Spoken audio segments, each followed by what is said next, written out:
Welcome, fellow confidence crusaders, neuro nerds, and success equalizers. This is your podcast, Real Confidence. I'm your host, Alyssa DeVere, and I'll be sharing a bit of basic brain science, some surprising social secrets, and a touch of tough love. Why? Because I believe confidence is everyone's fundamental right and choice. So let's get to it.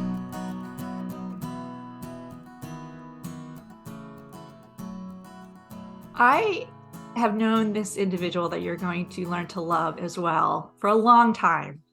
And I'm so glad that you're able to join me today, Ginger, on this podcast. Ginger Burr is an entrepreneur that you should definitely check out. She's amazing as a businesswoman. And I met you because I had done a talk many, many years ago at an image consulting association, and we started to work together. So thank you for being here. In your own words, tell everyone what you actually do.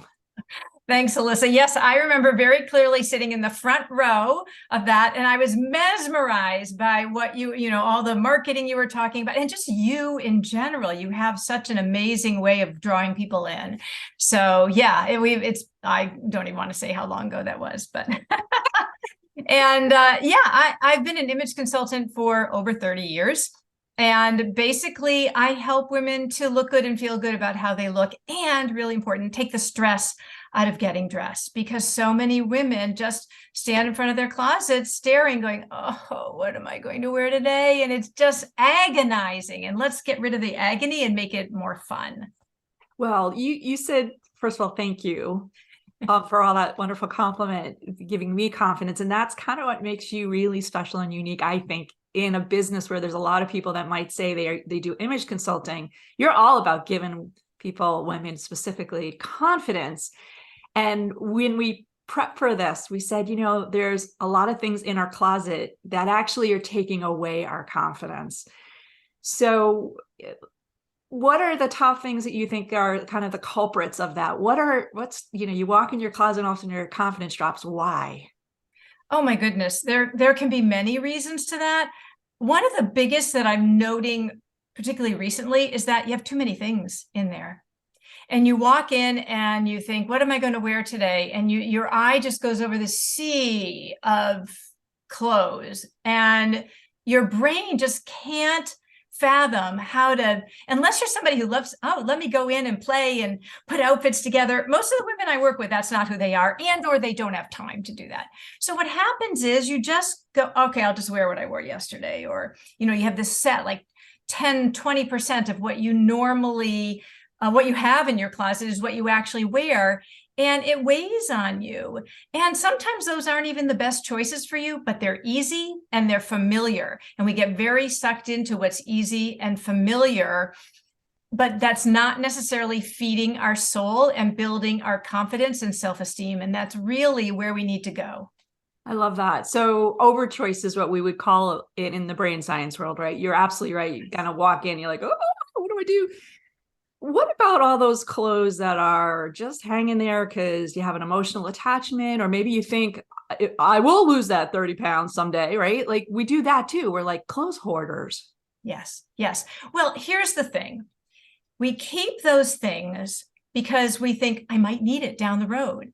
And the reason we do that is that we don't truly understand why it doesn't work for us. Because if it worked for us, we'd be either that or we don't know how to wear it, one or the other of those two things.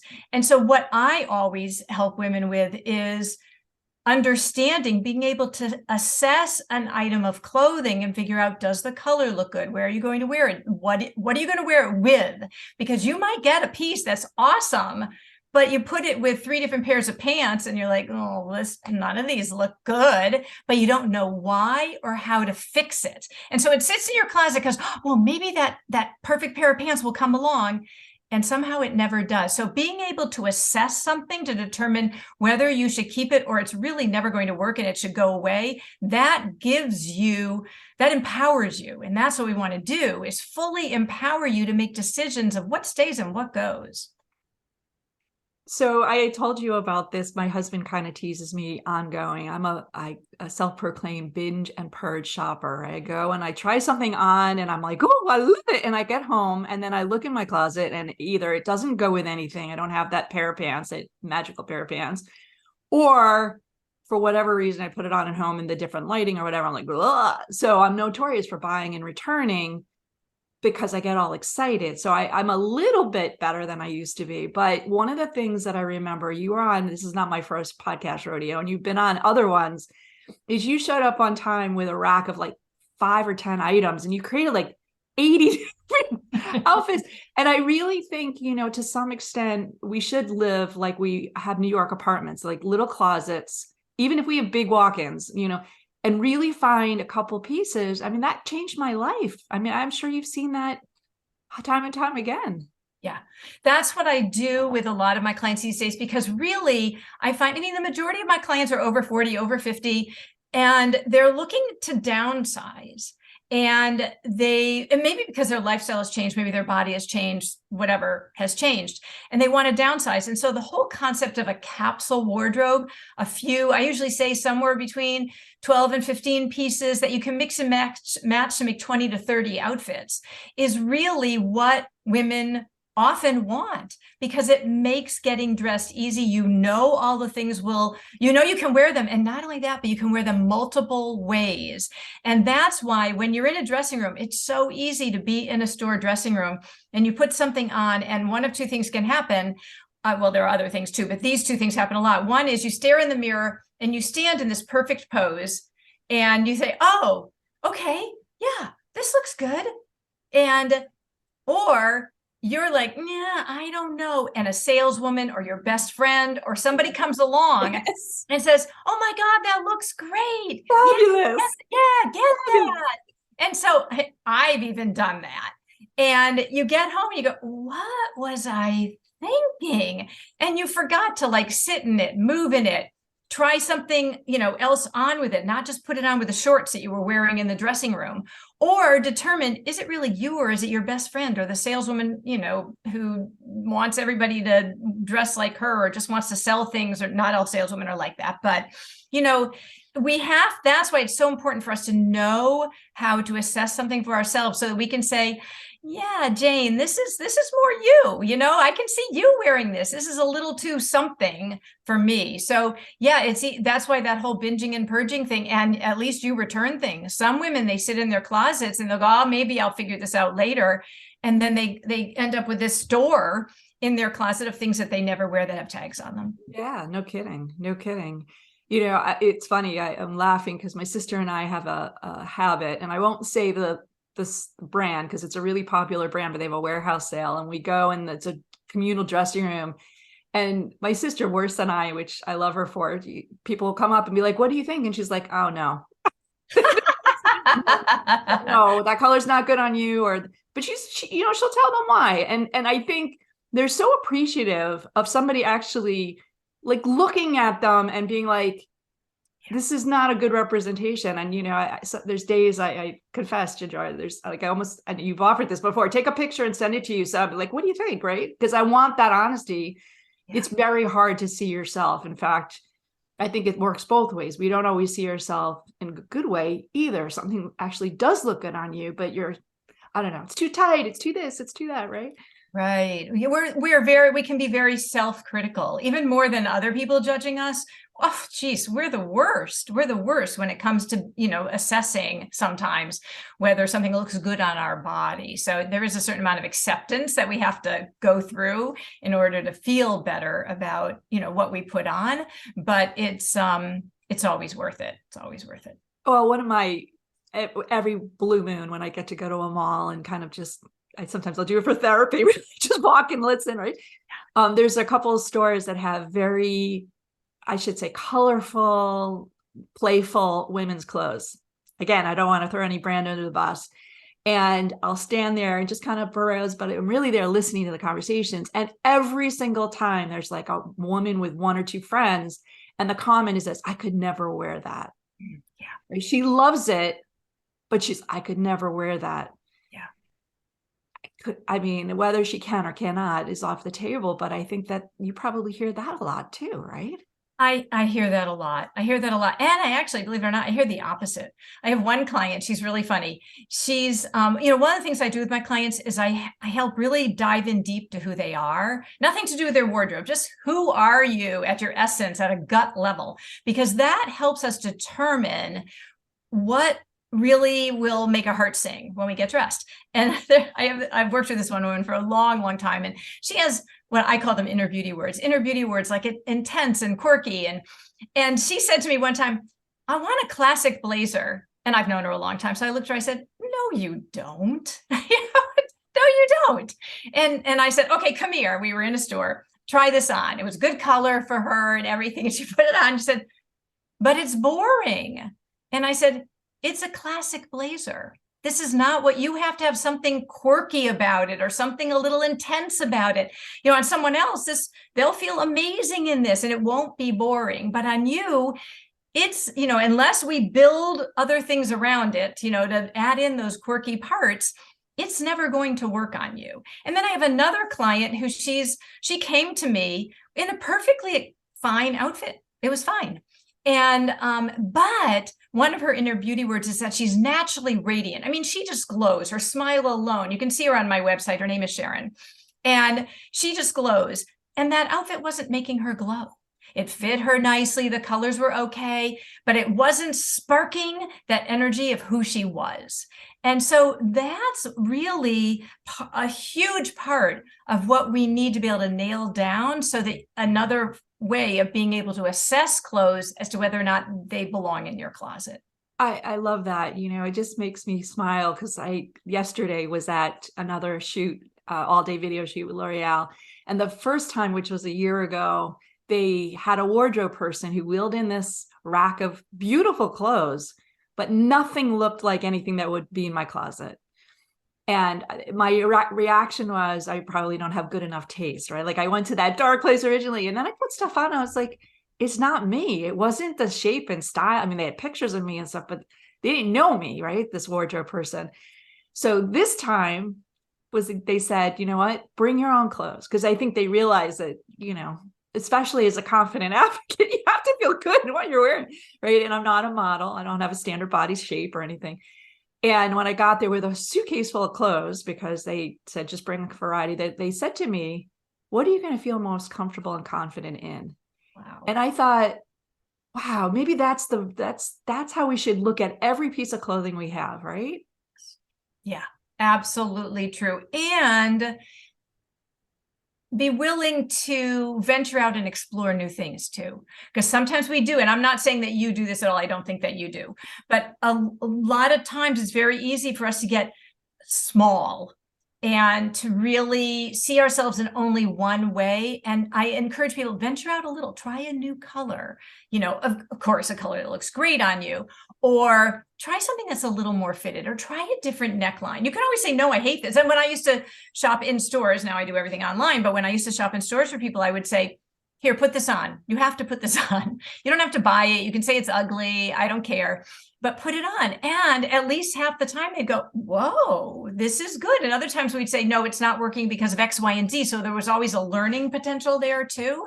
But yeah, absolutely. I love it. You need to feel incredibly confident and comfortable in what you wear, and be willing to venture out and try new things. Oh, I love it. Absolutely. All right. So we're going to take a little break just to give some sponsor love. But when we come back, I'm going to ask you to give our listeners some really practical tips so they can get more confidence into their closet and get some of the stuff that's dragging it down out of there. All right, deal? All right, we're going to be right back. This podcast was sponsored by the American Confidence Institute. ACI uses basic brain science to teach you not what, but how to think with more confidence. ACI is endorsed by top universities and business experts, and it is accredited by the Society for Human Resource Management and the International Coaching Federation. Learn more about ACI's uniquely empowering keynotes, workshops, online training, and coaching certification at www.americanconfidenceinstitute.com. We're back. I'm with the magnificent Ginger Burr, and I know you can't all see her. I am looking at her on the Zoom. She looks beautiful as always, but your words and your wisdom, I am so grateful you're here sharing that with our viewers, our listeners. And we're going to put in the show notes of how to get more information, that website that you mentioned before with Sharon, and also pictures of you.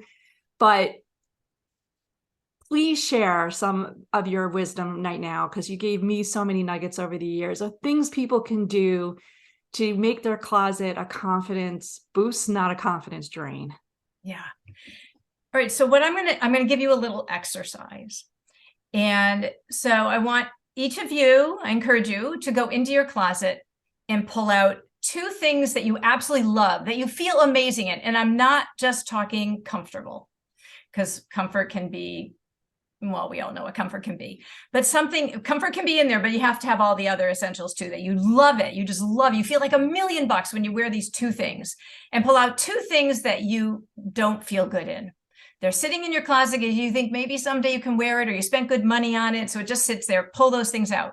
And then I want you to assess them for, let's just stick to 3 things for now, because I don't want to overwhelm you. With each one of them, I want you to say, does the color, I want to assess the color. Is the color great on you? So part of what might be great about the things that you love are, oh my gosh, is this perfect red on me? Or another thing, it might be lime green and not my color. I love the way it fits. All right, does it fit you? Here's the second question. Does it fit you properly? And if it doesn't, are you willing to have it tailored, or can it be tailored? Sometimes things can't. And number 3, can you make a complete outfit out of it? And that's sometimes the sticking point. If you can't, well, first of all, I encourage you, if everything else is good about it, I want you to go in and figure out, start playing with it, make an outfit out of it. If you can't make an outfit out of it, it needs to go away. And with the things that you did pull out, I'm assuming that you can make something great out of it. And then my suggestion is wear it. Particularly if it's something that you haven't been wearing a lot, but you love it, wear it somewhere. I don't care. Make up a reason. Go to the post office. Who cares? Wear something that makes you feel amazing. Assess those 2 things, because it'll give you really valuable information about why something just sits in your closet and why you're wearing it. Yes, there are other questions you could ask, but start with those 3. I want to just get some clarity on your second tip there, fit. Because something that fits can be, sloppy and baggy. People might think I do that, it fits. Can you clarify that a little bit? Yeah, you're right. It can be a really tricky one. So let's just look at some of the more obvious things, like the sleeve length. Are the sleeves like way down and, over part of your hand? In which case they need to be either be able to be pushed up and stay up, or you need to have a tailor take them up.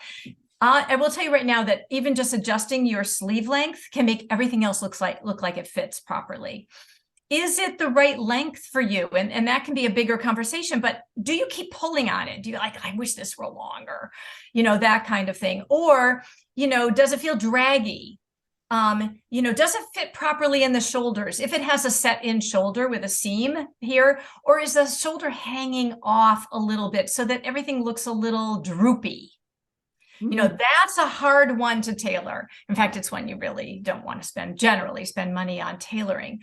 But is it skimming your body, or is it so oversized that it just feels messy and sloppy? So you could belt it. A lot of my clients don't like to wear belts. You could belt it, or you can take it to a tailor and have them nip it in on the side so it just skims your body.